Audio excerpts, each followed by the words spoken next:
Patricia Langford walked confidently through Dallas-Fort Worth International Airport, pulling her designer suitcase smoothly across the polished floor. She had taken this flight countless times before, from Dallas to Washington, D.C., always in first class. To her, this was not just a means of travel but a part of the luxurious lifestyle she was accustomed to. From priority boarding and complimentary champagne to a quiet, exclusive atmosphere, everything had to be perfect. However, this time, as she approached her seat, she hesitated. In this elite first-class cabin, right next to her seat, was a black man dressed in a sharp navy blue suit. He was engrossed in his work on his laptop, his expression calm and focused, seemingly unaware of her presence. But for Patricia, the sight unsettled her in a way she couldn't quite explain. She set her handbag down with slightly more force than necessary, her gaze flickering with displeasure. It wasn't that she had never seen a black person in first class before, but this still didn't align with her expectations. To her, first class was for successful business executives, politicians, or high-ranking individuals, not for someone like him. The man continued working, entirely unbothered by Patricia's presence. This irritated her even more. She shifted slightly, intentionally nudging the armrest, but he didn't react. She glanced around, hoping a flight attendant would notice this issue, without her having to say anything. Finally, she decided to take matters into her own hands. With a polite yet firm tone, she spoke, "Excuse me, are you sure you're in the right seat?" The man didn't look up, simply replying, "Yes." Just two simple words, with no further explanation, that only made Patricia more uncomfortable. As someone used to being in control, she didn't like such curt responses. Forcing a strained smile, she turned her attention to the flight crew, seeking assistance at that moment. A young flight attendant named Emily Jacobs was assisting passengers a few rows ahead. Catching Patricia's gaze, she quickly approached with a professional smile. "Is everything all right, Mom?" Patricia chuckled softly, shaking her head as if downplaying the situation. "I think there's been a small mistake," she said, gesturing toward the man beside her. "I believe he's in the wrong seat." Emily immediately checked the passenger manifest on her tablet. Within seconds, she confirmed the seating arrangements and looked up with a polite smile. "Mom, there's no mistake. Mr. Daniel Stokes is in his correct seat, 2B, and you are in 2A. Correct?" The smile on Patricia's face stiffened momentarily before she regained her composure. "Oh, how strange. I just assumed, but if you've checked, then I suppose that's fine." Emily nodded and walked away, but she could still sense the tension lingering in the row. She stole a quick glance at Daniel, but he remained unfazed, continuing his work as if the entire situation had never happened. Patricia, though she had received an answer, couldn't accept it so easily. She wasn't the type to let things slide when something made her uncomfortable. Sitting in silence, her mind raced with thoughts. She pressed the call button again. When Emily returned, Patricia leaned forward slightly, lowering her voice, keeping her tone polite yet insinuating. "To be honest, I don't feel comfortable sitting here. Could you change my seat?" Emily furrowed her brow slightly. "Is there an issue with the seat itself, Mom?" Patricia hesitated for a moment before lowering her voice even more. I just don't feel safe." The air in the cabin grew heavier. A few passengers began to take notice. A man nearby raised an eyebrow, as if he had witnessed situations like this before. Emily inhaled slowly. "I'm sorry, Mom, but there are no open seats in first class. If you'd like, I can check in the economy cabin." That suggestion made Patricia freeze. Economy? She had never in her life flown economy. But then, she quickly formulated another plan. "That's fine, I don't need to move. But he can, can't he?" She tilted her chin toward Daniel. A murmur spread through the cabin. Emily looked Patricia directly in the eye, maintaining her professional demeanor but with a firmer tone. "I cannot do that, Mom. Mr. Stokes has a first-class ticket and will remain in his assigned seat." Patricia opened her mouth to protest when, suddenly, Daniel calmly closed his laptop. For the first time since the flight began, He turned to look directly at her. Without a word, he reached into his jacket pocket, pulled out a leather wallet, flipped it open, and held it up. A golden badge gleamed under the cabin lights. FBI. A wave of silence washed over the passengers. Some people gasped, while others let out quiet chuckles.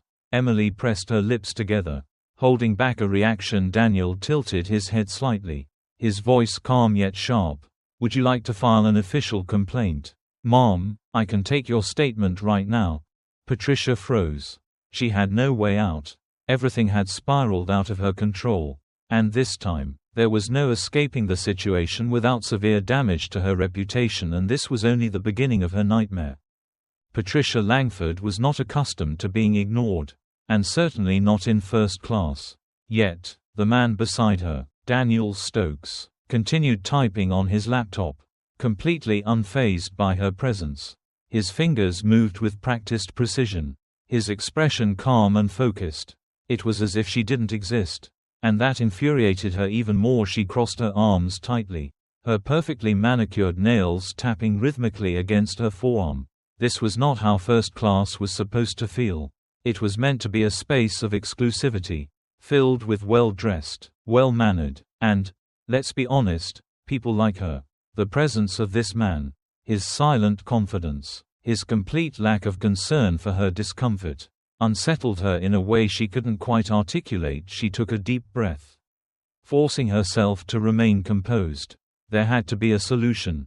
This situation could not be allowed to persist. She reached for the call button once again, her finger pressing it firmly. Within seconds, Emily, the flight attendant, reappeared, her polite smile still intact, though a flicker of hesitation crossed her face. "Mom," Emily greeted, keeping her tone neutral. "Is there something else I can assist you with?" Patricia straightened her posture, her expression carefully composed. "Yes," she said, lowering her voice slightly. "I'd like to request a seat change." Emily's brow lifted slightly, but she remained professional. "May I ask if there is an issue with your seat?" Patricia hesitated. Only briefly. She knew she couldn't say what she was really thinking. Instead, she chose her words carefully. "I just don't feel comfortable sitting here." The response was vague enough to suggest there was an issue, but not direct enough to cause immediate conflict. It was a tactic she had used before, subtle, calculated, designed to make someone else take action without her having to explicitly state what she wanted. Emily's expression flickered with understanding, but she wasn't so easily swayed. "I understand, Mom," she said, her voice still pleasant, though there was a new firmness to it. "However, as I mentioned earlier, first class is currently at full capacity." Patricia's lips pressed into a thin line. "And in economy?" Emily hesitated, glancing down at her tablet. "There are 2 available seats in economy." "Mom." Patricia's relief was immediate. "Perfect," she said smoothly, tilting her chin up slightly. "He can take one of them." A hushed ripple of murmurs spread through the cabin. Across the aisle, a businessman with a Bluetooth headset scoffed under his breath. A woman a few rows back shifted slightly, clearly listening in. The energy in the cabin shifted, and Patricia could feel it. But she wasn't about to back down. Emily, to her credit, maintained her composure, though her polite smile was now gone. "Just to clarify, Mom," she said, her tone measured, "you are asking me to move Mr. Stokes to economy because you don't want to sit next to him?" Patricia straightened her shoulders. "Yes." Emily inhaled slowly through her nose. "That won't be happening." The finality in her voice sent a wave of heat up Patricia's neck. "Excuse me?" Emily folded her hands in front of her, her voice unwavering. "Mr. Stokes has a first-class ticket just like you. He is in his assigned seat. I cannot and will not ask him to move." Patricia's face flushed, her sense of control slipping rapidly. Passengers were openly watching now, some whispering, others shaking their heads. The woman with the phone was still recording, her fingers subtly moving over her screen. Patricia's stomach twisted. "This is ridiculous," she hissed under her breath. "I am simply asking for the same courtesy that would be extended to anyone else who feels uncomfortable." Emily didn't budge. You are asking me to remove a paying passenger from his assigned first-class seat and relocate him to economy for no valid reason. That is not an accommodation. Ma'am, that is discrimination." A sharp silence followed. Someone let out a low whistle. Daniel hadn't moved, hadn't spoken, hadn't even reacted. He simply waited. Patricia's pulse pounded in her ears. This wasn't how it was supposed to go. Emily straightened her posture. "Ma'am, we are about to taxi. If you cannot remain seated and follow flight crew instructions, I will have to ask you to deplane." Patricia's stomach dropped. "What?" Emily remained firm. "You have two options. Stay in your seat quietly, or deplane." But Mr. Stokes is not moving. A few passengers clapped softly. Patricia felt humiliation rise in her chest. This wasn't how things were supposed to work. She wasn't supposed to be the one getting reprimanded. She opened her mouth, ready to argue, but before she could, Daniel reached into his pocket. He pulled out a leather case, flipped it open, and held it up. A gold FBI badge gleamed under the cabin lights. The air in the plane shifted. Patricia's entire body went rigid. Passengers gasped. A few even chuckled. The woman recording zoomed in immediately. Daniel's voice was calm, unreadable. "Ma'am," he said smoothly, tilting his head slightly, "would you like to file an official complaint? I can take your statement right now." Patricia's breath hitched. She couldn't speak. Daniel didn't move, didn't blink. He just waited, and for the first time, Patricia felt truly trapped. The silence in the cabin stretched, thick and uncomfortable. His FBI badge glinted under the overhead lights, an undeniable symbol of authority. The very same man she had tried to have removed from the plane. The man she implied was a threat, was a federal agent. Her throat tightened. The businessman with the Bluetooth headset let out a low chuckle. "Oh, this is priceless." The woman recording was still typing. Emily, the flight attendant, stood nearby, arms crossed, her face carefully neutral but with something in her eyes, a quiet expectation. Everyone was waiting. Patricia's breath came fast and shallow. She couldn't admit she had lied.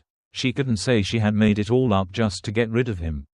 But if she doubled down, if she pushed forward with her claim, she would be accusing a federal agent of being a danger on a flight, and that would come with consequences. Her hands trembled in her lap. Daniel hadn't looked away. Finally, after what felt like an eternity, Patricia shook her head, barely a movement. "No," she croaked. "No complaint." Daniel nodded once, as if he had expected that. Slowly, he closed his badge, tucked it back into his jacket, and reopened his laptop. Just like that, it was over, at least for him. For Patricia, the nightmare was just beginning. Patricia sat stiffly in her seat, arms crossed tightly over her chest, her mind racing with frustration. This wasn't right. This wasn't how things were supposed to be. She had been flying first class for years, decades even, and never, not once, had she been put in a situation like this. The man beside her wasn't doing anything wrong. That much was clear. He wasn't loud, wasn't disruptive, wasn't violating any airline rules. But none of that mattered to Patricia, because in her mind, he didn't belong. Her breath came faster, her irritation bubbling just beneath the surface. She couldn't just sit here and accept this. No, she wouldn't. Patricia had always believed in speaking up when things didn't feel right. It was part of how she had maintained her status in life, by ensuring that she was always in control of her surroundings. And right now, she felt an overwhelming lack of control. Her fingers hovered over the call button for a brief moment before she pressed it. A soft chime sounded overhead. And a few seconds later, Emily, the flight attendant, reappeared at her side. Her smile was the same as before, warm, professional, accommodating. "Mom, is there something I can assist you with?" she asked politely. Patricia kept her voice measured. "Careful, I'd like to request a seat change." Emily blinked, caught slightly off guard. "Oh, are you uncomfortable? Is there an issue with the seat itself?" Patricia hesitated for half a second. She couldn't just say what she was really thinking. Instead, she tilted her head slightly toward Daniel, lowering her voice. I don't feel comfortable sitting here." Emily's professional smile faltered ever so slightly. "I'm sorry to hear that. Mom," If there's a technical issue with the seat, I'd be happy to. No. Patricia interrupted, shaking her head. It's not the seat. She exhaled sharply. I just prefer to sit elsewhere. Emily glanced at Daniel, who had paused his typing again but hadn't said a word. He was listening, waiting. His fingers hovered over his keyboard, his jaw tight, his posture relaxed but deliberate. Still, he didn't react. That only made Patricia angrier. Emily tapped her tablet quickly. Let me check if there are any open seats. Patricia sat back, her lips pressed into a firm line. She was certain there was an alternative. There had to be. A simple request like this should have been handled with ease a few rows ahead. A man in a blazer turned his head slightly, pretending to check his phone but clearly listening. Across the aisle, a woman nudged her husband. People were noticing Emily's fingers moved swiftly over the screen. After a moment, she looked up, her expression neutral. I'm afraid we are at full capacity today. Mom, there aren't any open first-class seats available. Patricia's stomach clenched. That couldn't be right. There was always an extra seat. A last-minute no-show. A mistake in the system. She refused to believe that her only option was to stay here. Emily smiled apologetically. Would you like me to check in economy? There might be a seat available there. Patricia's face burned. Economy? As if she would ever. Her voice caught in her throat. That's not going to work. Emily's smile didn't waver. In that case, I hope you don't mind staying in your assigned seat. Patricia forced a tight-lipped smile. I suppose I have no choice. Emily nodded. Let me know if you need anything else. She turned and walked away. But Patricia barely noticed her ears were ringing. Daniel still hadn't reacted. He had simply resumed typing. As if none of this concerned him. As if she was completely irrelevant. That was it. That was his response. He was just going to pretend she didn't exist. Her fingers curled into fists. This wasn't over. She exhaled sharply and pressed the call button again. This time, Emily hesitated before coming back. Mom, she said carefully, is there something else I can assist you with? Patricia sat up straighter. I need to speak to someone in charge. Emily's face remained neutral. I'm the lead flight attendant on this flight. Is there something I can clarify for you?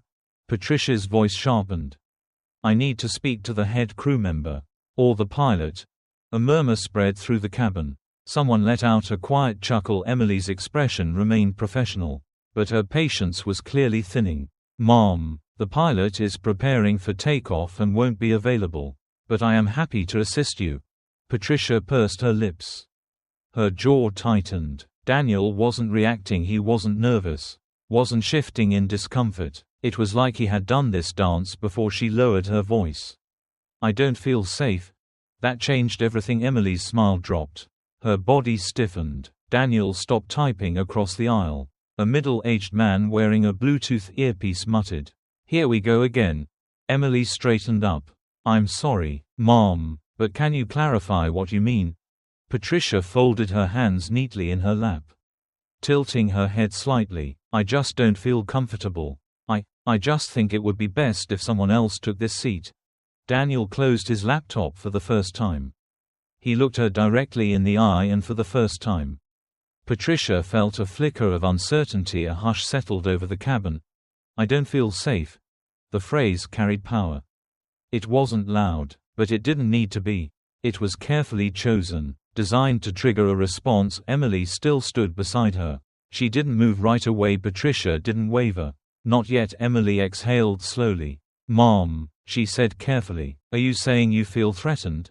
Patricia tilted her head slightly, giving the smallest shrug. I'm not saying that. I just don't feel comfortable. That's all. Across the aisle, the businessman with the Bluetooth scoffed. Unbelievable. A young woman 3 rows back lifted her phone slightly, pretending to text but clearly recording. Patricia noticed she could feel the shift. The tide was turning against her, but she wasn't about to back down. This is a simple request, she continued, feigning politeness. I'm just asking to be accommodated. If I'm uncomfortable, I should have the right to move seats. Shouldn't I? Emily's jaw tightened. Mom, I already checked, and there are no open first-class seats available. Patricia pressed her lips together. And coach? she asked. Emily hesitated.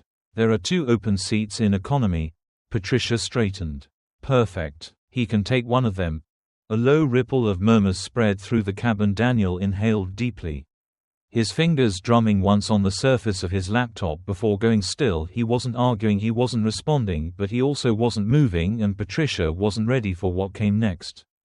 Patricia sat motionless, her fingers gripping the edge of her armrest so tightly that her knuckles turned white. The weight of her own words hung heavily in the air. "I don't feel safe." She had said it instinctively, expecting the usual reaction, a shift in attention, immediate concern, and an effort to accommodate her discomfort. It had worked countless times before in different situations. But this time was different. The energy in the cabin had shifted. The silence wasn't one of agreement or understanding, it was something else. Something sharper across the aisle. The businessman with the Bluetooth earpiece smirked, shaking his head as if he had seen this play out before. A few rows back, a young woman subtly angled her phone, pretending to text but clearly recording. Patricia could feel it. She was losing control. Emily, still standing beside her, took a slow, measured breath before speaking. "Mom," she said, her voice calm but firmer than before. "Just to clarify, are you saying that you feel threatened?" Patricia hesitated. She knew what Emily was asking. If she confirmed it outright, if she went one step further, she would be making a serious accusation, one that would demand immediate action, one that would have consequences. And yet, she had already set things in motion. Backtracking now would make her look weak, like she had overreacted. So she lifted her chin slightly, her voice deliberately neutral. "I'm not saying that," she replied smoothly. "I just don't feel comfortable. That's all." Across the aisle, someone let out a quiet chuckle. A ripple of murmurs spread through the cabin. Emily exhaled through her nose, her expression unreadable. "I understand, Mom. However, discomfort is not a valid reason to ask another passenger to move, especially one who is in his assigned first-class seat." Patricia's stomach clenched. This wasn't how it was supposed to go. She was supposed to be met with understanding, with deference. She was supposed to have her concerns prioritized. Instead, she was being challenged. Patricia's lips pressed together in frustration. "This is a simple request," she insisted, keeping her voice even. "I'm just asking for the same courtesy that would be extended to anyone else who doesn't feel comfortable in their seating arrangement." Emily's expression remained firm. "Mom, you are asking me to remove a paying passenger from his seat and relocate him to economy for no valid reason." She paused, letting the weight of her next word settle. "That is not an accommodation. That is discrimination." A sharp, heavy silence filled the space between them. Somewhere in the cabin, someone let out a low whistle.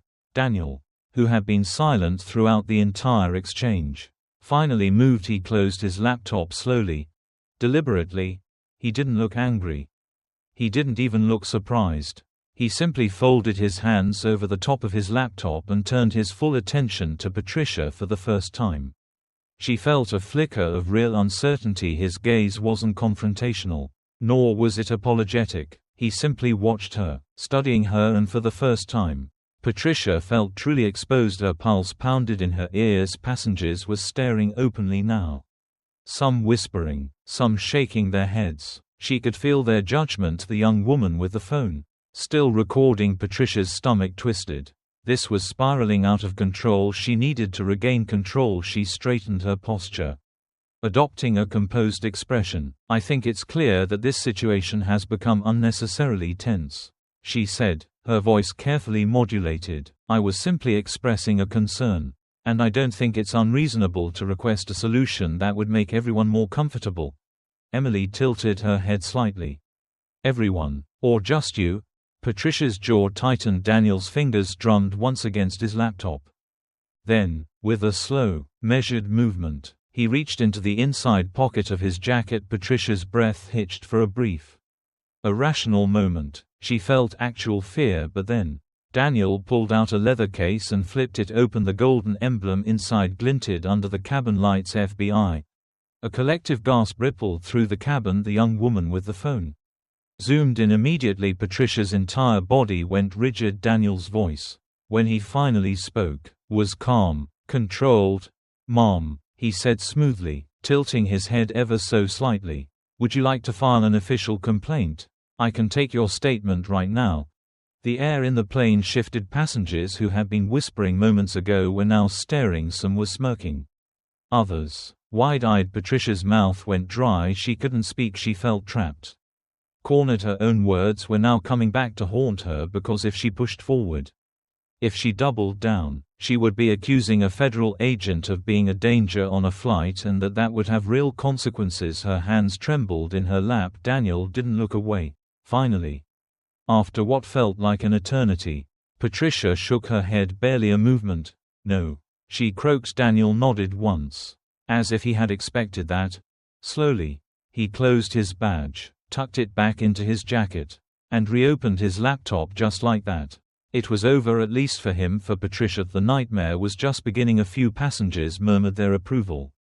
A couple even clapped softly. The businessman across the aisle smirked and went back to his newspaper. The young woman with the phone already typing. Patricia could feel her heart pounding. She wanted to melt into her seat, to disappear, to go back in time and undo the last 10 minutes, but there was no undoing this. She had embarrassed herself publicly. She had been exposed, and worse, people had seen it. People had recorded it. Her eyes darted around the cabin, searching for an ally, someone who might offer a sympathetic look. No one did, even Emily, the one person who had been patient with her, had lost the warmth in her expression. Patricia swallowed hard. She wanted to argue, to say something, to regain control, but deep down, she knew there was nothing left to say, and the flight hadn't even taken off yet. Patricia sat rigidly in her seat, her breathing shallow, her face burning. This wasn't just embarrassment, this was humiliation. Daniel had already moved on. His laptop was open again, his fingers tapping calmly on the keyboard as if she didn't exist, as if this entire exchange had been nothing more than a minor inconvenience. But the rest of the cabin, they hadn't forgotten. Across the aisle, the businessman with the Bluetooth smirked to himself, occasionally shaking his head in amusement. The young woman who had been recording, she wasn't typing anymore, but her phone was still angled slightly upward, waiting for Patricia's next move. Even the flight attendants, who were supposed to remain neutral, had a different air about them now. Emily, the lead flight attendant, stood nearby, watching. Patricia could feel it all, the weight of the stairs, the quiet judgment in the air. She had miscalculated badly. Her fingers twitched in her lap, her heart hammering. This wasn't just some misunderstanding she could smooth over. She had tried to have an FBI agent removed from his seat on camera, and now the implications were settling in, heavy in her chest. Her mouth was dry. Emily finally stepped closer, her voice still polite, but no longer soft. "Mom," she said, keeping her voice low, "I need to confirm that you're able to remain on this flight without further disruption." Patricia stiffened. A handful of passengers glanced over, pretending not to eavesdrop but absolutely listening. She wanted to snap, to demand why she was the one being treated like the problem, but Daniel's badge had changed everything. She was trapped now. The power she thought she had gone. Patricia forced her lips into what she hoped was a calm expression. "I'm fine," she said stiffly. Emily's gaze lingered for a second, longer than necessary. Then, slowly, she nodded. "I'm going to hold you to that," she replied. Then, she turned and walked away. Patricia exhaled shakily, clenching her hands together in her lap. It was over, or at least she thought it was. Then, a sharp chime broke the silence. Patricia's stomach clenched. She looked up, just in time to see the young woman with the phone smirk at her screen and tap twice. Patricia knew that look. She had seen it on her grandchildren's faces when they shared something online, something meant to spread fast. Her fingers tightened around the armrest. "No. No, no, no." She turned slightly, heart pounding, and stole a glance at the woman's screen. The video was already uploaded. Her chest tightened. The flight wasn't even in the air yet, and somehow, she had already lost. But maybe it wouldn't be so bad. Maybe no one would care. Maybe it wouldn't spread. Maybe. Her phone vibrated in her purse once, twice, a third time. Patricia froze. Her chest tightened. She didn't want to look. She didn't want to know, but her hands moved on their own, digging into her bag, fingers wrapping around the device. She pulled it out and her stomach dropped. Text messages from acquaintances, from family, from people she hadn't heard from in months. Each one was a variation of the same question. Patricia. Is this you just saw a video? Tell me this isn't real, oh my god. What did you do? Her heartbeat roared in her ears. She swiped open her browser with trembling hands, tapped on Twitter. It took less than a second. Her name was already trending. The video had been uploaded less than 5 minutes ago, and yet it had already been viewed over 20.00 times, and the comments they were pouring in. Karma is real. This lady really thought she could get away with it. Hope she enjoys the internet roasting she's about to get. Patricia's breath hitched. Her world wasn't just collapsing, it was burning, and for the first time, she realized there was no coming back from this. But what happened after the flight landed, that was beyond Patricia's worst fears. The moment the doors opened, she practically bolted off the plane, ignoring the side glances, the quiet chuckles, the unspoken judgment hanging in the air. She just needed to get out, but as she hurried into Reagan National Airport, her pulse skipped. A cluster of reporters waited near baggage claim. Not a huge crowd, not yet, but enough. A woman in a navy blazer held a microphone near her lips, reading from her phone as a cameraman filmed her. The now viral video shows an unidentified woman attempting to have an FBI agent removed from first class. Citing Discomfort. The clip has gained over 1 million views in just a few hours. Patricia stopped breathing. 1 million. That was impossible. She turned her head quickly, praying they hadn't seen her. But one of the reporters locked eyes with her. The woman's face lit up. Wait. That's her. Patricia's stomach plummeted. She spun on her heel, panic spiking in her chest. She could not be seen like this. Her phone buzzed violently in her purse. Texts, missed calls, alerts. She couldn't outrun it. She shoved past a group of travelers, her breath short, her hands clammy. She barely made it to the curb before she heard her name, Ms. Langford. Do you have a response to the video? She winced. She hadn't even realized her name had been released yet. A taxi slowed near the curb. She threw herself into the back seat. Go. She snapped at the driver. Now. He raised an eyebrow, but pulled away from the curb without a word. Patricia pressed her hands to her temples. Eyes squeezed shut. Her phone vibrated again. She looked down. An unfamiliar number. She stared at it, heart hammering, and just before it went to voicemail, she answered. Hello. Silence. Then a clipped voice. Ms. Langford. This is James Rollins, chair of the Marston Foundation. I assume you're aware of the situation. Patricia's mouth went dry. She already knew what this call was about. Her career, her reputation, everything she had built, was about to be destroyed. Patricia gripped her phone so tightly that her knuckles turned white. The cabin noise faded into the background, drowned out by the pounding of her own pulse. She could barely breathe. The video was still spreading, the view count ticking higher every second. 30.00 views, 42.00, 61.00. It wasn't slowing down. She blinked rapidly, her mind scrambling for a way to stop it, to contain the damage before it was too late. But it was too late. She swiped down, reading more comments. Imagine being this entitled. LMAO. She really thought she was going to get away with it. The FBI part made my whole day. Instant karma. Expose her name. We need to know who she is. Her chest tightened. She glanced around the cabin, as if searching for a way to reverse time, to undo this, but nobody was looking at her anymore. They didn't need to. They had seen enough. She shifted in her seat, her whole body rigid. Daniel, still beside her, hadn't moved. His fingers tapped lightly on his laptop keyboard. If he was aware of the video, he didn't show it. He didn't care, and somehow, that made it worse. Her phone buzzed again. She flinched, then looked down. Her sister. She hesitated. Then, with a shaky finger, she pressed decline. She wasn't ready for that conversation. She wasn't ready for any of this. But what happens after the flight lands is beyond Patricia's worst fears. Patricia had barely been able to focus for the remainder of the flight. The moment the plane touched down, her heart dropped. Her mind had been so consumed by the chaos inside the cabin that she had forgotten what was waiting for her outside of it. A voice came over the intercom. Ladies and gentlemen, we are beginning our descent into Washington, D.C. The local time is 5:43 p.m. Please ensure your seatbelts are fastened as we prepare for landing. Patricia's stomach twisted. Landing.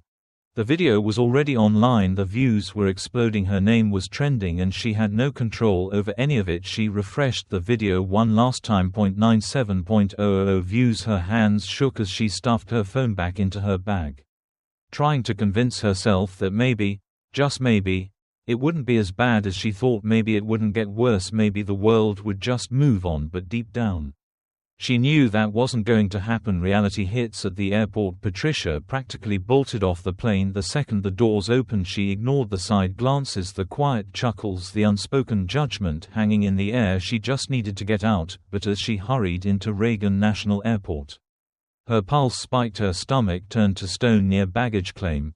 A cluster of reporters, not a huge crowd, not yet, but enough. A woman in a navy blazer held a microphone near her lips, reading from her phone as a cameraman filmed her. The now viral video shows an unidentified woman attempting to have an FBI agent removed from first class. Citing Discomfort. The clip has gained over 1 million views in just a few hours. Patricia's breath stopped. 1 million. That was impossible. She turned her head quickly, praying they hadn't seen her, but one of the reporters locked eyes with her. The woman's face lit up. Wait. That's her. Patricia spun on her heel, panic spiking in her chest. She could not be seen like this. She moved fast, her heels clicking sharply against the tile floor. She needed to get to the exit now. But her phone buzzed violently in her purse. Texts, missed calls, alerts. She couldn't outrun it. She shoved past a group of travelers, her breath short, her hands clammy. She barely made it to the curb before she heard her name, Ms. Langford. Do you have a response to the video? She winced. She hadn't even realized her name had been released yet. A taxi slowed near the curb. She nearly threw herself into the back seat. Go. She snapped at the driver. Now. He raised an eyebrow, but pulled away from the curb without a word. Patricia pressed her hands to her temples, eyes squeezed shut. 1 million views. Her stomach churned. She had built her whole life on careful reputation management, a good image, a respected name, and in a single afternoon, it was gone. The final blow. Her phone vibrated again, this time a number she didn't recognize. She stared at it, heart hammering, and just before it went to voicemail, she swiped to answer. Hello? Silence. Then a clipped voice. Ms. Langford. This is James Rollins, chair of the Marston Foundation. I assume you're aware of the situation?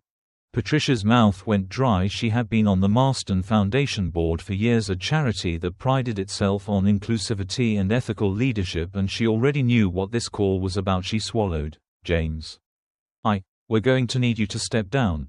Patricia stared blankly ahead. It wasn't a request, it was an order. Her pulse drummed in her ears. But this is being taken out of context. The board disagrees. His voice was flat, final. We'll issue a public statement by morning.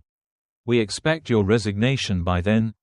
A sharp beep. He had hung up. Patricia slowly lowered the phone. Her career was over. Her reputation was gone, and the worst part, no one cared about her explanation. They had seen the video, and the video was enough. She let out a shaky breath. This wasn't something she could control. This was something she had done to herself, and now she had to live with it.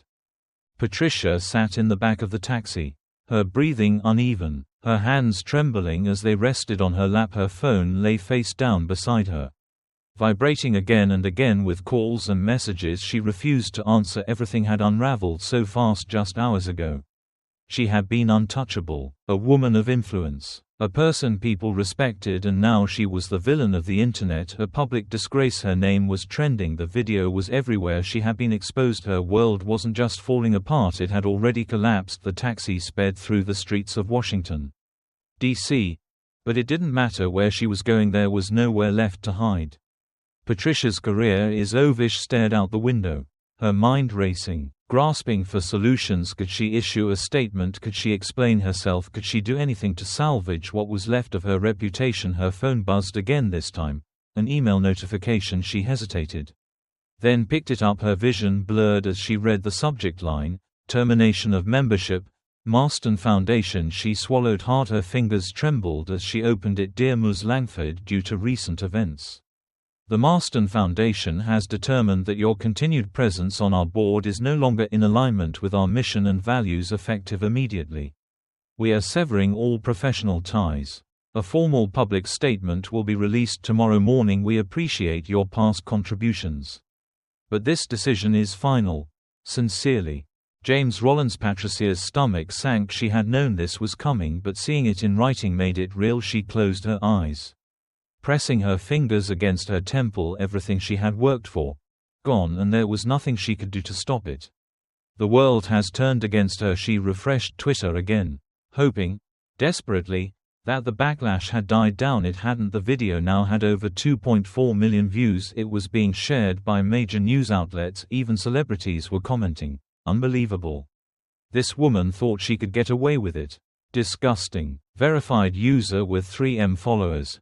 The way the FBI agent just sat there and let her destroy herself.